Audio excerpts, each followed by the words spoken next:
खुदा हाफिज। सब खत्म। हामिद मीर के इंकशाफात ने तहलका मचा दिया। सीनियर सहाफ़ी हामिद मीर ने अपने ताज़ा कॉलम में ऐसे इंकशाफ किए जिसे जानकर आपके होश उड़ जाएंगे। हामिद मीर ने लिखा कि क्या ये महज एक इत्तफाक था कि अमेरिकी सदर डोनाल्ड ट्रंप के कायम करदा बोर्ड ऑफ पीस के वाशिंगटन DC में इजलास के फौरी बाद इसराइल में अमेरिकी सफीर माइक हकाबी ने बोर्ड ऑफ पीस को एक इंटरव्यू में उड़ा कर रख दिया। ट्रंप के बोर्ड ऑफ पीस पर सबसे ज्यादा एतराजात अमेरिका के अंदर उठाए जा रहे थे, क्योंकि गजा में अमन के नाम पर कायम किए गए इस इदारे में गजा का कोई एक भी नुमाइंदा शामिल नहीं। अक़वाम मुत्तहिदा के दफ्तर बराए इंसानी हुकूक में अमेरिका के साबिक नुमाइंदे क्रेग मोखिबर ने बोर्ड ऑफ पीस को गजा में इसराइल के नाजायज कब्जे और फलस्तीनियों के कत्लेआम को जारी रखने की घिनौनी साजिश करार दिया। क्रेग मोखिबर ने 18 फरवरी को एक्स पर जारी करदा अपने बयान में कहा कि जो फर्द भी इस इजलास में शरीक होगा उसे गजा में जारी साजिश का हिस्सा समझा जाए। घर के भेदी क्रेग मोखिबर ने बोर्ड ऑफ पीस में शामिल होने वालों के लिए इंतहाई सख्त अल्फाज इस्तेमाल किए, जिनसे पता चलता है कि गजा में अमन के नाम पर वो कुछ होने वाला है जिसके बारे में हम और आप सोच भी नहीं सकते। क्रेग मोखिबर ने सिर्फ 3 साल पहले अक़वाम मुत्तहिदा के ऑफिस फॉर ह्यूमन राइट्स में डायरेक्टर के ओहदे से इस्तीफा दिया था और अपने इस्तीफे में लिखा कि अक़वाम मुत्तहिदा गजा में कत्लेआम रोकने में मुकम्मल तौर पर नाकाम है। आज वो इस कत्लेआम को अमेरिका और इसराइल की हुकूमतों की मुश्तरका साजिश करार दे रहे हैं। गजा में अमन के नाम पर कायम किए गए इस बोर्ड ऑफ पीस से अक़वाम मुत्तहिदा की सिक्योरिटी काउंसिल के मुस्तकिल अरकान बरतानिया, फ्रांस, चीन और रूस भी गायब थे।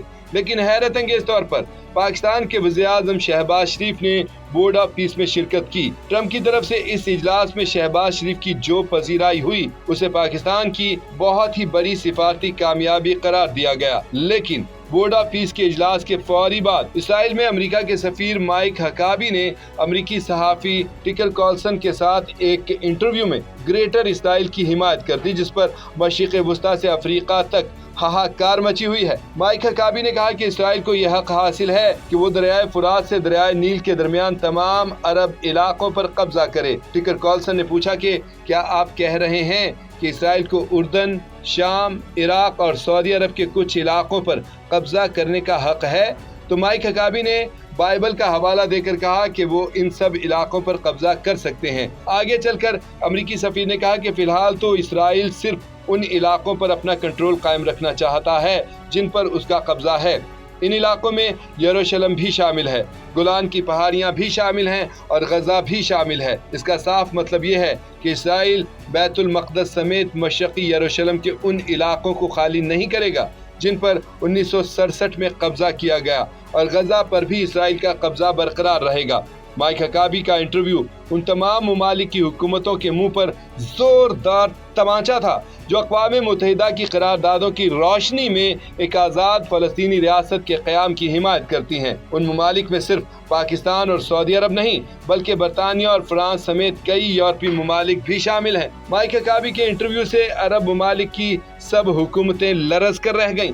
सऊदी अरब, मिस्र और उर्दन से लेकर UAE तक तमाम अहम अरब ममालिक ने इसराइल में अमेरिकी सफीर के इंटरव्यू की सख्त अल्फाज में मुज़म्मत कर दी, क्योंकि हकाबी कोई आम कैरियर डिप्लोमेट नहीं बल्कि ट्रंप के करीबी दोस्त और अरकानसास के साबिक गवर्नर भी हैं।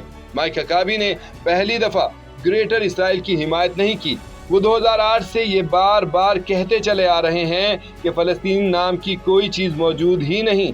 12 नवंबर 2024 को CNN ने उनके बारे में एक तफसीली रिपोर्ट नशर की थी जिसमें बताया गया कि ट्रंप एक ऐसे शख्स को इसराइल में अमेरिका का सफीर बनाकर भेज रहे हैं जो फ़लस्तीन को मानता ही नहीं। ट्रंप वाकई गजा में अमन कायम करना चाहते तो माइक हकाबी को इसराइल में अमेरिका का सफीर ना बनाते। माइक हकाबी की कोशिशों से ही फ़लस्तीनी बाशिंदों को गजा से निकाल कर सोमाली लैंड में बसाने के मंसूबे पर काम शुरू हुआ, और इसीलिए इसराइल ने ट्रंप की तायद से सोमाली लैंड को एक आज़ाद रियासत के तौर पर तस्लीम कर लिया है। अरब ममालिक की हुकूमतें माइक हकाबी की मुज़म्मत से फारिग नहीं हुई थीं कि इसराइली वज़ीर-ए-आज़म नेतन्याहू ने भारत के साथ मिलकर शिया इंतहा पसंदों और सुन्नी इंतहा पसंदों के खिलाफ एक वसी तर इलाकाई इत्तेहाद कायम करने का ऐलान कर दिया।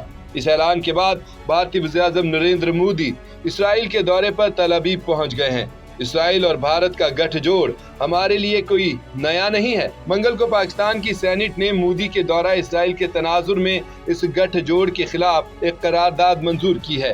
یہ قرارداد پیپلز پارٹی کی سینیٹر پلوہ شاہ خان نے پیش کی تھی۔ اس قرارداد کا مقصد اس تنقید کا جواب دینا نظر آتا ہے جو شہباز شریف کی طرف سے بورڈ آف پیس کے اجلاس میں شرکت کے بعد سامنے آ رہی ہے۔ اب قراردادوں سے کچھ نہیں ہوگا۔ اب ہمیں صرف غزہ کی نہیں بلکہ جموں کشمیر کی بھی فکر کرنی چاہیے۔ امریکہ اور اسرائیل مل کر فلسطین پر اقوام متحدہ کی تمام قراردادوں کو ہضم کر چکے۔ اب بھارت بھی اسرائیل کے ساتھ مل کر یہی کچھ جموں کشمیر پر اقوام متحدہ کی قراردادوں کے ساتھ کرنے والا ہے اور کشمیر کو غزہ ماڈل کے تحت کشمیری مسلمانوں کی قتل گاہ بنائے گا۔ بھارت نے مقبوضہ جموں کشمیر میں مسلمانوں کی اکثریت کو اقلیت میں بدلنے کے منصوبے پر عمل درآمد شروع کر دیا ہے۔